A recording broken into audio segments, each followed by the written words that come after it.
Okay guys, welcome back. I am outside this evening. It is beautiful out here, so I decided to go ahead and do these videos from out here. So we are going to be working on a vintage wreath. It's an actual paper wreath, and I have sold several of these. These are really pretty. So what you're going to need is you are going to need a old book. I have done this with different themed books, so if you are making this to sell, I've made them for teachers so they can hang up in their classroom. I've made them for just all sorts of different people, so they'll have different requests sometimes, and if I can get a book that's related to their request, that's what I will do. So like if a teacher is a math teacher and she wants a book that's related to math, then I'll hunt for something like that. And a lot of times what I'll do is I'll go to like a secondhand store, or a lot of these half book or half price book places where you can get books for really cheap, for like a couple of bucks, you know, depending on the book. This is an old book that I got. This one is Great Short Stories of the World, and I got this at a half price bookstore, and I think I only paid, I can't remember now off the top of my head, but I don't remember paying more than like $3 or $4 maybe for it. And this will give me probably about 2 or 3 wreaths from here. So basically you'll need an old book. You'll need one of these wire wreath forms, and this one is oh, I want to say this one's a 14. I think there's a 12, but you can do whatever size you want.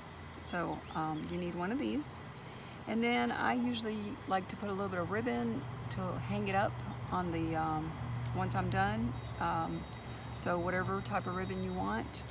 And with this paper wreath, we are going to add some of the flowers that you learned how to do last week. So the hydrangeas and the peonies, I'm going to add a little spray of that on here. So it's going to look really pretty with all of the paper, you know, the flowers and then the wreath. But just the wreath itself by itself is beautiful also. So basically what you want to do is you want to go ahead and get your book, and I like to just tear like a nice handful of pages out of it, and so I've gotten these all torn right here. So what I start doing is you just take your page, you start crumbling your page, and then what you're going to do is you're going to pretty much, I like to do the form, I like to kind of do it this way. So I go ahead and start sticking my paper, weaving it through there, and just kind of pushing it in and kind of picking it up like this. And once you start doing this, it starts filling up and getting tighter. So you want to make it nice and tight. And you just continue to start adding this on to your wreath. And like I said, the more you do, the more tighter it's going to be. So that's pretty much basically what you're going to be doing. So you're going to tighten this up really nicely. So what I'm going to do is I'm going to continue to do this, and also what I like to do is I like to crunch up a bunch of them ahead of time, and then I got it going and I can just start adding it on here. But I'm going to go ahead and continue to do this all the way around, and then join me back for the next video for our next step. Alrighty. Okay, hi guys. I have not finished it totally yet, so I just wanted you to see how pretty it's getting. And the tighter you make it, the nice and full it gets. So I just wanted you to see that this does make a really pretty wreath. And I just love these. Like I said, I've sold several of these, and they just make a very perfect, or I should say fun and unique gift. And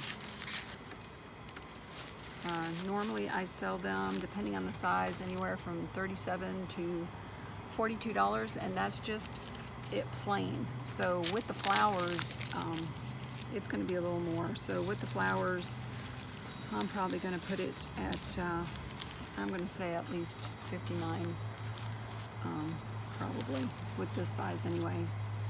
But this is so pretty. Like I said, this would be great for a wedding gift. This would be great for,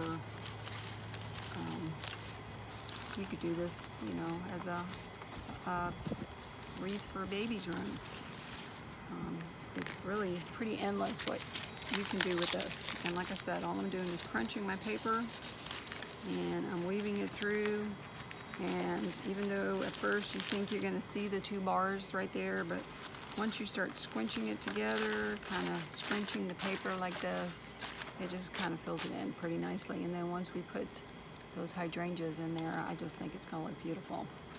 And this book here already, because this is an older book, it has kind of like that antique look. But I do have a spray that I use if I use newer pages. And basically I do just straight black coffee with just a little bit of cinnamon in there, and I put it in a spray bottle and I give it a good spray, let it dry once I'm done with the wreath, and then it gives it that antique look also. But this particular book is already pretty, kind of has that old kind of look to it, so I am not going to spray this one. And also these books you can get also on Amazon. I've seen them actually on Amazon too, and even on Etsy. You can even look up old books and see if it'll pull up somebody's site that sells them. And more than likely, sometimes you can buy them where they've pulled off the cover and the pages are just still bound together. And the neat thing is you can also do something with this cover here. You can make a purse with this cover. So definitely keep your covers. Don't throw out your covers. You can make a little roof for a birdhouse with that. So possibilities are endless. But I just wanted you to see how it's looking, so that when you start doing yours and you start thinking, well, wait a minute, it's not looking right. Like I said, the key is for you to squinch it together, kind of put it in there nice and tight, kind of play with your pages, kind of squinch them, and then it gives you that nice full look. So I'm going to continue to do this, and when I'm done, we'll come back and we'll put the flowers on there. Okay guys, I got my wreath finished, so look how beautiful that is. Look how nice and full that is. So just get it as tight as you can. And this is such a relaxing thing to do if you're watching TV or you know, meditating or listening to music, whatever you want to do. This is just very relaxing to be able to do this. And then here are my flowers, and look how beautiful these flowers are. Here are my hydrangeas and my peonies. And so I am going to go ahead and pick some of these to put on my wreath. And I'm so sorry about that noise that just happened. That was a big truck, I'm assuming. But anyway, here's all the flowers here. And I did not put a tutorial for the sunflower, but this is my sunflower here, and I thought that just came out so pretty. So anyway, so let me pick some of these flowers to rearrange on this wreath, and then I will come back and show you what that looks like. Okay guys, here you go. Look how pretty that is. I went ahead and glued the flowers on there, and I did just do a simple bow, 2 loops on each side. So if you want to look at the bow instruction for one of the other ones, it's the same thing, nothing different. So it's totally up to you if you want to put a bow on there or, you know, or not. But I just think that looks so pretty. I've done these before where I've even run the little rice lights through them. So once again, enjoy, have fun making these. On the back, I did put a little hanger on there, but you really don't need to because of it being in that wire form. But if you want to, you can. I did put a little tiny hanger on there. But there you go. I hope you enjoy this. Like I said, I love making these. These are just so much fun to make. Obviously, these are not meant to be outside. You know, this is an indoor wreath. Or if you're having some type of, you know, wedding or something outside for a short period of time. But obviously it can't be in the weather as far as the rain or humidity or anything like that. But anyway, I hope you enjoy it. Thank you so much. And I will see you next week. God bless.